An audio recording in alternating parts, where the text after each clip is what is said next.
po. I'm Engineer Leonard Jing Gaurano. I'm a graduate of Mapua Institute of Technology. I've been in this profession for 13 years. So, sir, where have you worked? Saan na po kayo nagtrabaho? Marami po eh. Nagsimula po ako sa Cavite, sa Rosario, Cavite, Cavite po. as an office staff. Tapos po after nun, ako, subcon sa Bukawi, Bulacan. Tapos after nun, nakapagtrabaho po dito sa Santa Tomas, construction proper po yun. Then, as village manager, Santa Tomas din po. Tapos, nag-subcon ulit. Tapos, pumasok muna sa MB Confirm. Construction din na ang hinahandle mostly ay government projects. Tapos, after nun, nag-subcon ulit. Tapos, pumasok ako sa Santo Tomas ulit. Ang opisina ay sa Makati. Subdivision siya. After nun, balik ulit sa Tanawan. Napasay naman na sa Laurel, Batangas. Then, dito na, sa munisipyo. So, sir, under po kayo lagi ng government field? Usually, doon sa mga previous government usually. Doon sa, isa kasi, private yun. Ano po yung naging experience nyo dun sa una nyo naging trabaho? Firm siya na kung saan nagagawa sila ng mga Actually, ang trabaho kasi doon, sa kami, sa rendering. So, after i-AutoCAD, dadalhin sa amin, lalagyan namin ng kulay yung kanilang ginawa. Kasi ipe-present namin yun sa mga Japanese clients. I-email yun, titingnan nila kung anong itsura ng kanilang bahay na naisip ipagawa.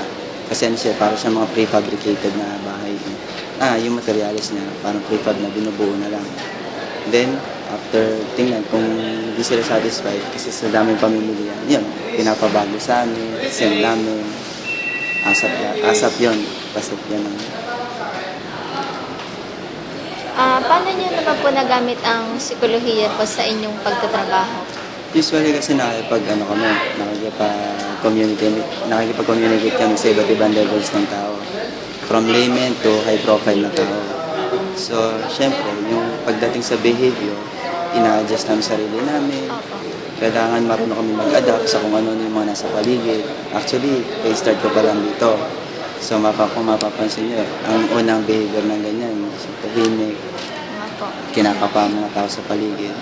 Pero, ganun pa man, kailangan mabilis din mag-adapt. Kasi ang trabaho, hindi naman yun yung, time out muna, may bago. Hindi naman po mahirap. Para sa akin, siguro hindi siya ganun kahirap na hindi tulad ng una. Noong una kasi, iba't ibang lahi kami. So, although pare-pares Pilipino, ang mga boss lang namin ng Hapon. Siyempre, ibang pag-uugali pag sa ibang lugar. So, kapakapa, medyo ingat-ingat din dahil ayaw natin mapatrobo. Kasi yung iba, kahit pa sabihin parehas ang pinag-aralan natin, hindi siya papayag na siya maapi. Siyempre, palalabasin niya, mas magaling ka. Mas magaling siya kumpara sa'yo. Nung fresh graduate pa lang po kayo, ano po yung mga naramdaman yung hirap? Or kung nahirapan po ba kayo maghanap ng trabaho? Nung time namin, napakahirap. Actually, nung time namin, nung graduate, after nung board, kasi after nung graduate, yung board exam pa, review, board, after nung board, nag-start na kami mag-pass na mga resumes kung saan company.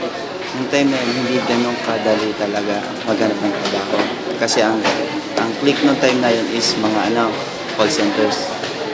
So, para lang maka-experience kami, kasi kung ang pagbabasihan namin sa mga classified ads, usually with experience. Hindi maaaring wala. 5 years, 3 years, fresh grad ka. So, nangyari nun, ang naging first job namin ko, hindi related. Saka gusto ako magka-experience. Pero nung gusto ko nang i-pursue na related dapat, in line with the field, tinanggap ko yung mababang sahod. Actually, ang sahod ko mas mababa pa sa pinakamababa yata ang bibigay. tinanggap namin kasi kailangan namin experience. Kasi from there, pagka natuto ka naman, madali naman. Yun. Eh, may mensahe naman po kayo sa mga future engineers po. Masasabi ko lang, kung sa tulad mo, estudyante, do your best sa lahat. Give 100% na kaya nyo. At huwag nyong i-baby lang na para lang gusto nyo lang pumasa. Kasi ang iba, ito lagi ko sinasabi sa amin, yung bang pinag-aaralan mo ay para sa bayan. Ano kainat naman dyan? Ano ba ang nagagawa niyo sa buhay? Kasi not unless na maiintindihan mo yun, para ka lang nagpapasa ng exam, may pasa lang, okay na. Kasi sa akin, no, sa experience ko, minsan hindi ko gusto yung aking tinapos. Pero hindi itong first, ko sana, ang preferred kong course. Just the same, kailangan ipasa. Exam tayo, naipasa nga natin. Pero kung hindi mo gusto yung kinuha mo, ibali wala. Lately, naisip ko, hindi dapat pala ganito, i-give ko lahat dito. Doon ko nakita ang kagandahan ng tinapos ko. Thank you po, sir. Okay, salamat din po.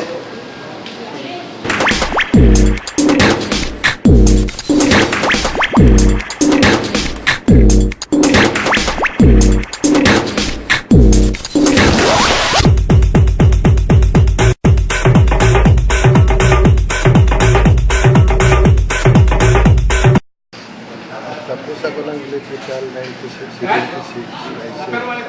Update ako ng board sa assistant electrical 1979, professional electrical 1981, professional mechanical 1980. Yan ang course ko. BSA and BSA. Ano ba yung kakapasa nyo po? Nag-aaral po ulit kayo? Up. Ang una kong pag-graduate 1974, nag-board ako. Hindi na-release ang license ko kasi bata pa. Mga ilan taon po kayo noon? 20.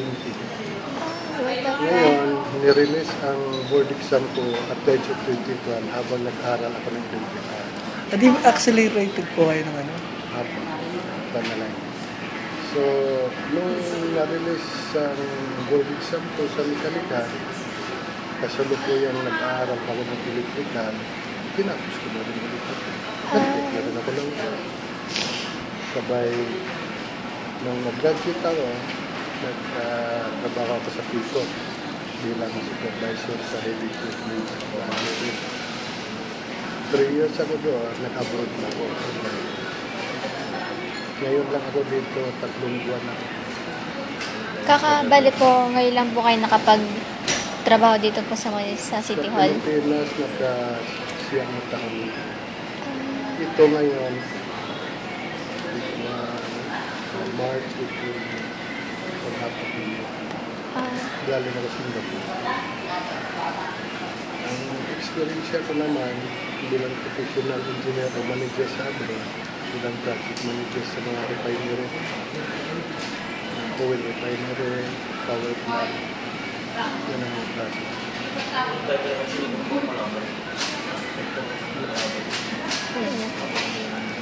Paano po minahal kong trabaho?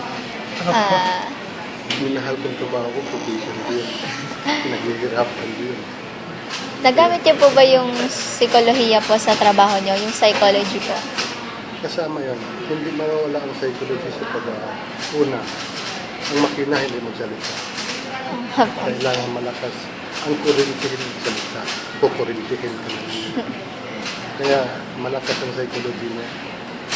Kailangan peace of mind ka palagi sa trabaho. Kasi hindi ko naruan yung kurente. Papatayin ka lang. Sa mechanical mo, bahalian ka lang, puputulan ka. Yun ang experience mo. Always peace of mind, habang magtrabaho. Isa pa, Psychologically, advanced ka. Kung ito yung area ng trabaho mo, alam mo ang dapat mo pasukin. Either shifting o hindi mga sliding. Safety first. isa pag-communicate po sa mga ibang empleyado po. Kasi mataas po You yung... must have adjustable time. Una, sa sasakyan mo sila, kung anong gusto nila, kung may kaunti silang ipaliwanag, pakinggan mo bago ka ipaliwanag mo sa'yo. Ang ibig sabihin, nakapasok ba sila bago mo ipaliwanag mo sa'yo na ano ang dapat. Kasi maraming tao na magagaling salita. Hindi papasukin mo sila. Ngayon, kung natapos na ito niya, discuss niyo sa'yo. Ito, bilang amo. Yun ang mga tawag sa psychology decision mo. Kailangan ipaliwanag sa kanila yung side, pakinggan niya, bago pinag-isip. At you have for your experience and theoretically knowledge, actual knowledge, kaya mo sila. Eh, nung pagkatapos niyo pong graduate, nahirapan po ba kayo sa paghahanap po ng trabaho? Sa panahon namin, tulog ako, ayaw ko, 10 kumpanya na tumatawag. Kasi ang engineer sa panahon namin, 1974, hinahanap. Hindi nag-apply, hinahanap ng malalaking kumpanya, pati PAA. Hindi kami nag-apply, kusa kami na 5-6 na malalaking kumpanya sa buong Pilipinas. Panahon pa ng telegram, wala kami. Ako tulog, ayawan. Ayawan. Ito to, kahit sinong matatanda. Kulang ng engineer ng kami lang. Kasi nung panahon namin, maraming graduate na hindi na nag-isip. Kami lang lisensyado. Hindi kami hanap. May mensahe po ba kayo sa mga future engineers po natin? Yung ano pong masasabi nyo sa amin, sa mga nag-aaral pa lang po na mag-engineer? Parang advice po. Actually, theoretically, hindi ko na alam ang theory niya. Kasi nirambol nyo ng engineering. Ang panahon sa amin noon, ang engineering, electrical, electronics, isa lang yan sa amin noon. Sa inyo ngayon, nirambol na. Pinagawa yung electronics, ginawa na ng tuwan. Yung mga 2 years course na tuwan, electronics engineer, ginawa na ng kurso, ginawa na ng 5 years. Magkaiba. Pero ang knowledge niya, sa panag-computerize, advance na kayo ngayon, kumpara sa amin noon. Kung baga sa amin noon, manual, sa kayo electronics, magkaiba na tayo. Kaya ginagawa ngayon, ang pwedeng pumirma sa electronics, hindi kami mga professional electrical. Dati kami. Yun ang kaibahan sa inyo. Yung panahon namin sa drawing, kamay. Sa inyo, Computer. tamat na kayo. Siguro na kayo. Tinutumbok-tumbok yan. Ang aming pinaka-calculator noon, slide rule. Slide rule. Kayo, Laki. tumbok na lang kayo. Kaya nausong engineering noon, walang offset. Ngayon wala nang ramad, tumbok-tumbok. Hindi na kayo magamit ng otak. Complete na lang yan, i-run mo lahat. Yun ang Doon na po lahat. yun ang kaiba natin. Kami noon, puno sa actual. Kayo ngayon, computer. Yun ang kaiba natin. Sa mga engineer ng bago at sa mga engineer ng ang engineer na on talagang kamay. Mag-compute kamay. Mag-board kamay. Board exam. Bigyan ka lang ng 5 problema, bahala ka sa buhay mo siya. Computein mo lahat ng mga graph mo, bigay mo. Ngayon hindi na. Iba na yun. Story computerized. Yan ang magkaibahan. Slide doon. Mga engineer nila, hindi alam yung slide doon. Kami slide. Salamat po. Thank you po. Thank you. Salamat po, sir. Sige.